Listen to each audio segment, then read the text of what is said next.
Thank you. Hello, Buckeyes. OH. OH. OH. Well, thank you so much. Everybody, please be seated. Thank you, Dr. Gee, for the wonderful introduction. I suspect the good president may have edited out some other words that were used to describe me. I appreciate that. But I'm going to let Michelle know of all the good comments. To the Board of Trustees, Congresswoman Beatty, Mayor Coleman, and all of you who make up the Ohio State University for allowing me to join you. It is an incredible honor. And most of all, congratulations, class of 2013.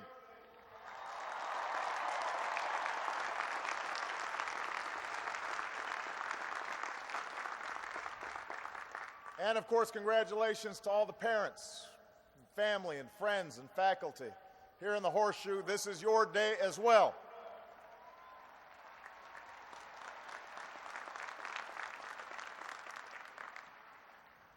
I've been told to ask everybody, though, please be careful with the turf. Coach Meyer has big plans for this fall. Now, I very much appreciate the President's introduction. I will not be singing today. Oh. It is true that I did speak at that certain university up north a few years ago. But to be fair, you did let President Ford speak here once, and he played football for Michigan. So everybody can get some redemption. In my defense, this is my 5th visit to campus in the past year or so.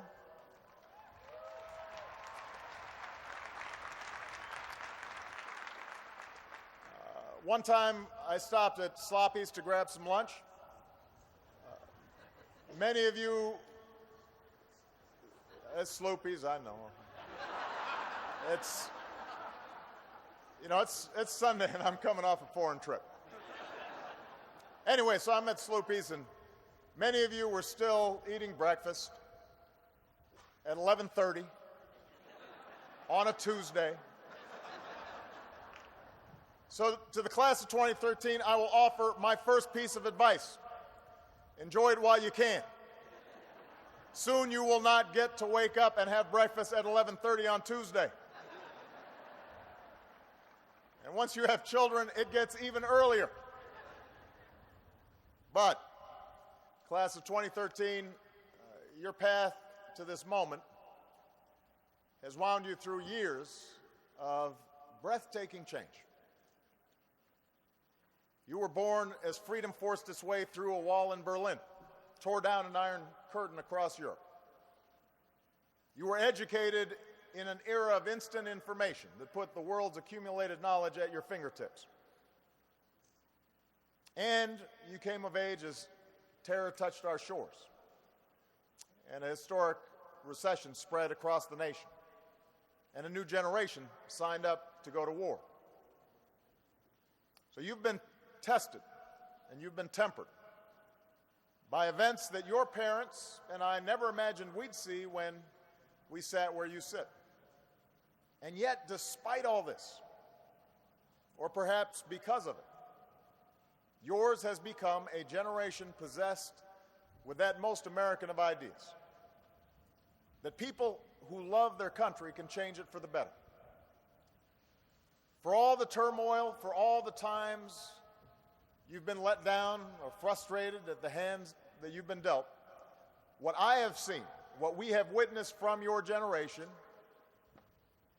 is that perennial, quintessentially American value of optimism, altruism, empathy, tolerance, a sense of community, a sense of service, all of which makes me optimistic for our future. Consider that today 50 ROTC cadets in your graduating class will become commissioned officers in the Army, Navy, Air Force, and Marines.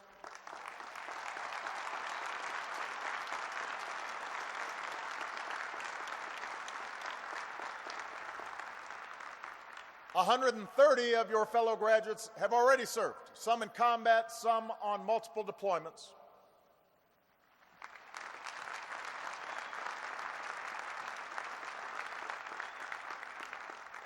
Of the 98 veterans earning bachelor's degrees today, 20 are graduating with honors, and at least one kept serving his fellow veterans when he came home by starting up a campus organization called Vets for Vets. And as your Commander-in-Chief, I could not be prouder of all of you.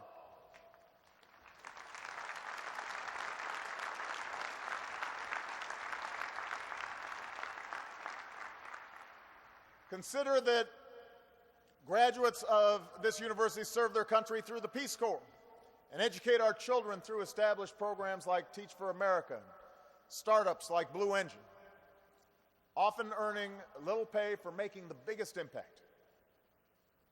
Some of you have already launched startup companies of your own, and I suspect that those of you who pursue more education or climb the corporate ladder or enter the arts or science or journalism, you will still choose a cause that you care about in your life, and you will fight like heck to realize your vision.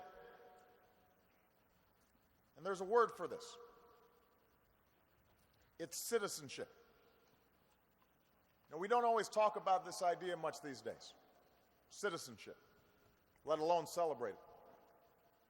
Sometimes we see it as a virtue from another time, a distant past, one that's slipping away from a society that celebrates individual ambition above all else, a society awash in instant technology that empowers us to leverage our skills and talents like never before, but just as easily allows us to retreat from the world.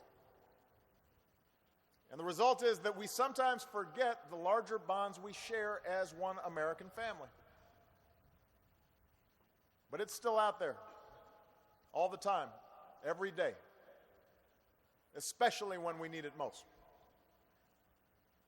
Just look at the past year.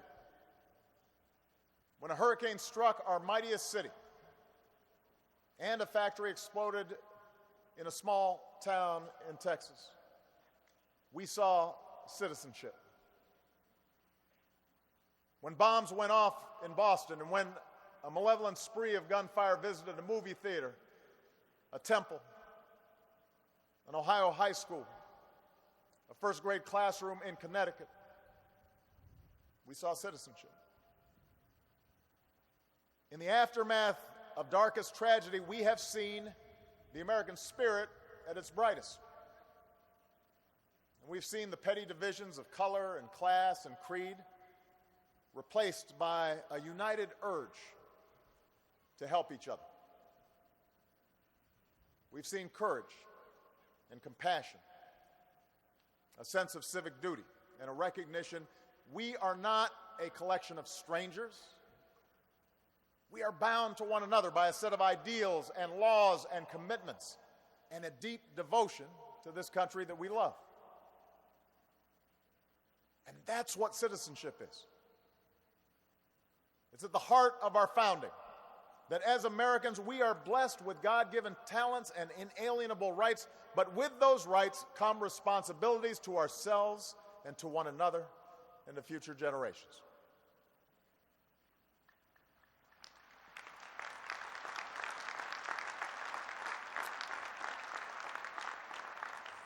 Now, if we're being honest with ourselves, as you've studied and worked and served to become good citizens, the fact is that all too often the institutions that give structure to our society have at times betrayed your trust. In the run-up to the financial crisis, too many on Wall Street forgot that their obligations don't end with what's happening with their shares. In entertainment and in the media, ratings and shock value often trump news and storytelling. in Washington, well, this is a joyous occasion, so let me put it charitably. I think it's fair to say our democracy isn't working as well as we know it can. It could do better.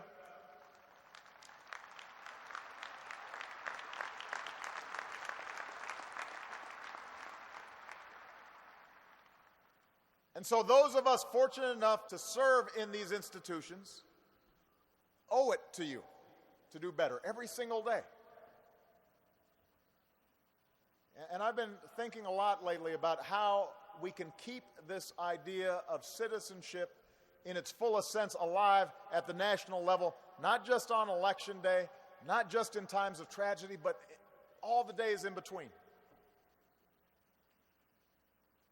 And perhaps because I spend a lot of time in Washington, I obsess with this issue because that sense of citizenship is so sorely needed there.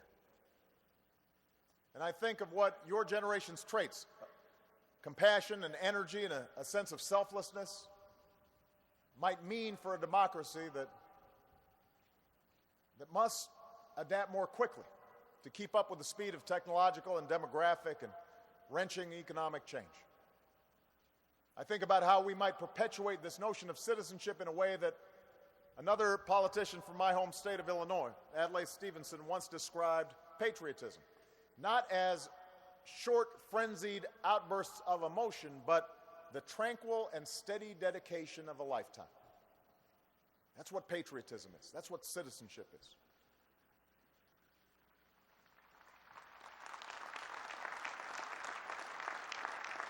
Now, I don't pretend to have all the answers. I'm not going to offer some grand theory on a beautiful day like this. You guys all have celebrating to do. I'm not going to get partisan either, because that's not what citizenship is about. In fact, I'm asking the same thing of you that President Bush did when he spoke at this commencement in 2002. America needs more than taxpayers, spectators, and occasional voters, he said. America needs full-time citizens. And as graduates from a university whose motto is education for citizenship, I know all of you get that this is what you've signed up for. It's what your country expects of you. So briefly, I'll ask for two things from the class of 2013: to participate and to persevere. After all, your democracy does not function without your active participation. At a bare minimum, that means voting eagerly and often, not having somebody drag you to it at 11:30 when you're having breakfast. It means knowing who's been elected to make decisions on your behalf and what they believe in and whether or not they delivered on what they said they would. And if they don't represent you the way you want or conduct themselves the way you expect, if they put special interests above your own, you've got to let them know that's not okay. And if they let you down often enough, there's a built-in day in November where you can really let them know it's not okay.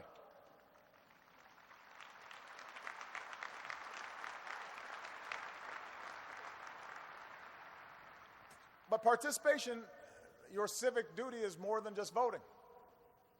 You don't have to run for office yourself, but I hope many of you do, at all levels, because our democracy needs you. And I promise you, it will give you a tough skin.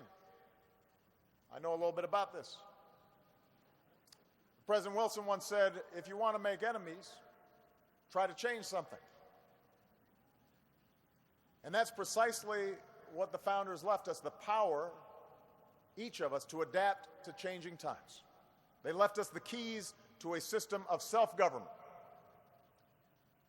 the tools to do big things and important things together that we could not possibly do alone, to stretch railroads and electricity and a highway system across a sprawling continent, to educate our people with a system of public schools and land-grant colleges, including The Ohio State University, to care for the sick and the vulnerable and provide a basic level of protection from falling into abject poverty in the wealthiest nation on earth, to conquer fascism and disease, to visit the moon and Mars, to gradually secure our God-given rights for all of our citizens, regardless of who they are or what they look like or who they love.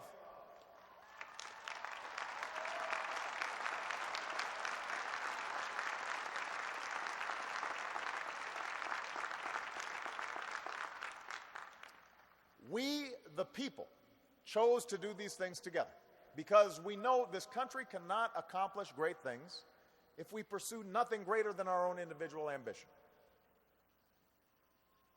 Unfortunately, you've grown up hearing voices that incessantly warn of government as nothing more than some separate, sinister entity that's at the root of all our problems. Some of these same voices also do their best to gum up the works. They'll warn that tyranny is always lurking just around the corner.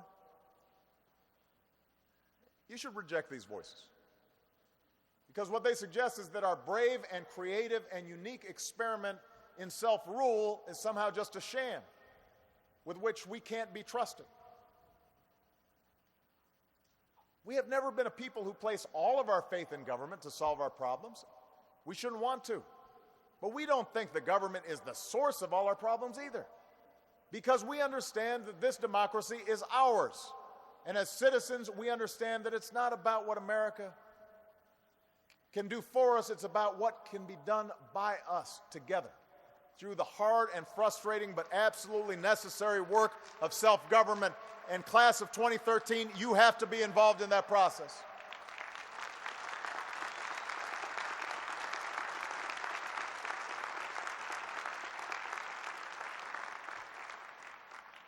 The founders trusted us with this awesome authority. We should trust ourselves with it too.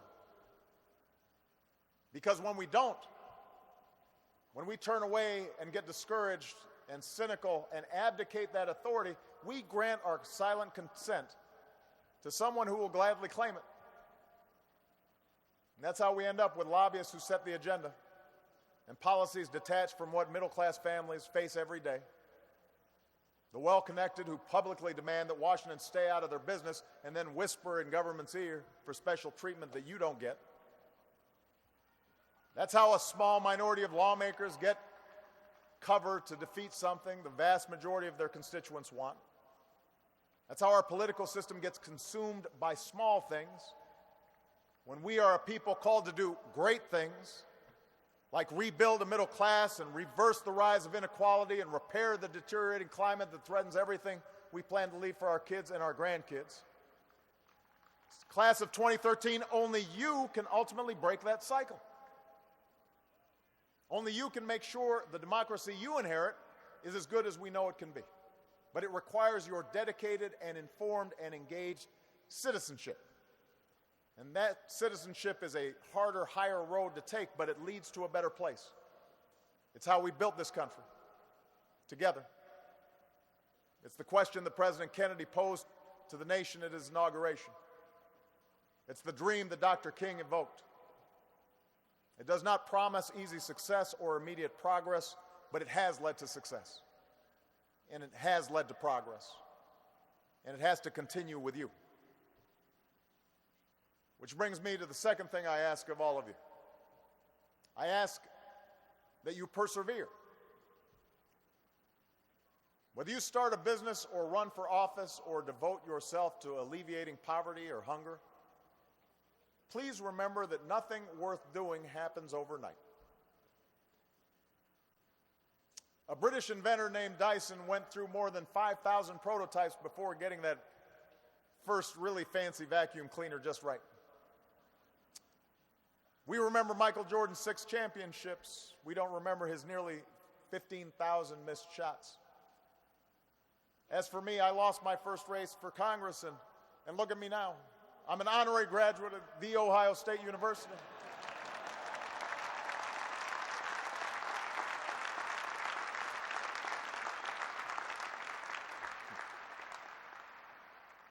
The point is, if you are living your life to the fullest, you will fail.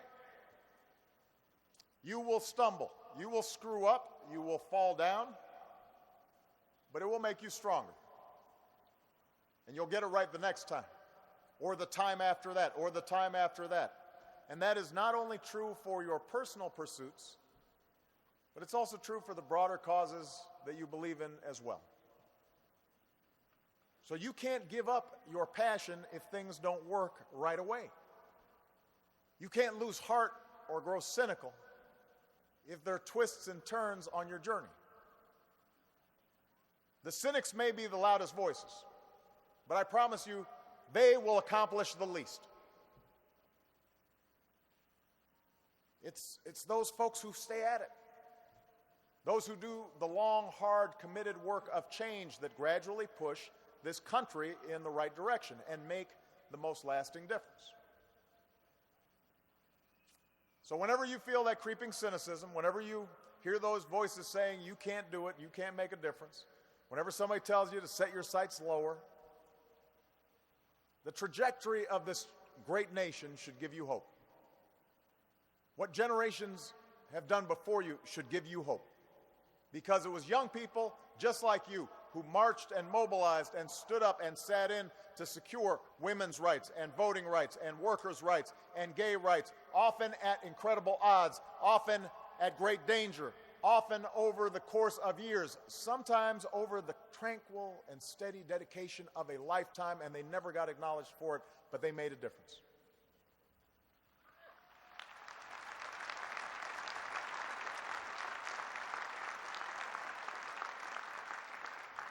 And even if their rights were already secured, there were those who fought to secure those same rights and opportunities for others. And that should give you some hope. Where we're going should give you hope, because while things are still hard for a lot of people, you have every reason to believe that your future is bright.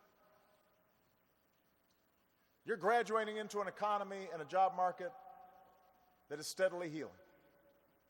The once dying American auto industry is on pace for its strongest performance in 20 years, something that means everything to many communities in Ohio and across the Midwest. Huge strides in domestic energy, driven in part by research at universities like this one, have us on track to secure our own energy future. Incredible advances in information and technology, spurred largely by the risk takers of your generation, have the potential to change the way we do almost everything. There is not another country on earth that would not gladly change places with the United States of America. And that will be true for your generation just as it was true for previous generations. So you've got a lot to look forward to, but if there's one certainty about the decade ahead, it's that things will be uncertain. Change will be a constant, just as it has been throughout our history. And yes, we still face many important challenges. Some will require technological breakthroughs or new policy insights, but more than anything, what we will need is political will to harness the ingenuity of your generation and encourage and inspire the hard work of dedicated citizens, to repair the middle class, to give more families a fair shake, to reject a country in which only a lucky few prosper, because that's antithetical to our ideals and our democracy. All of this is going to happen if you are involved, because it takes dogged determination. The dogged determination of our citizens to educate more children at a younger age, and to reform our high schools for a new time, and to give more young people the chance to earn the kind of education that you did at The Ohio State University, and to make it more affordable so that young people don't leave with a mountain of debt. That will take the care and concern of citizens like you.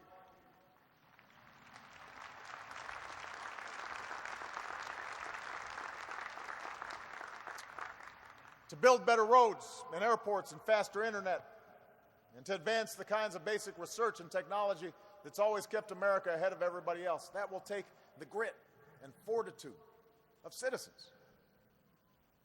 To confront the threat of climate change before it's too late. That requires the idealism and the initiative of citizens. To protect more of our kids from the horrors of gun violence.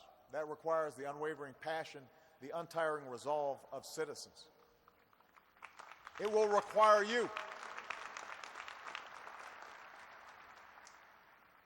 50 years ago, President Kennedy told the class of 1963 that our problems are man-made. Therefore, they can be solved by man. And man can be as big as he wants. We're blessed to live in the greatest nation on earth.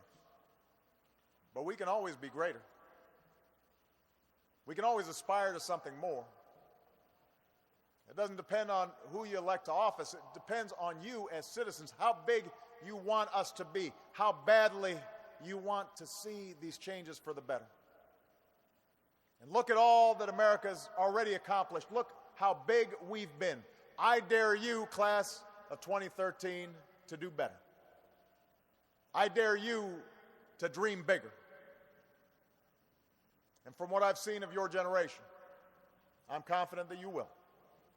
And so I wish you courage and compassion and all the strength that you will need for that tranquil and steady dedication of a lifetime. Thank you. God bless you. And God bless these United States of America.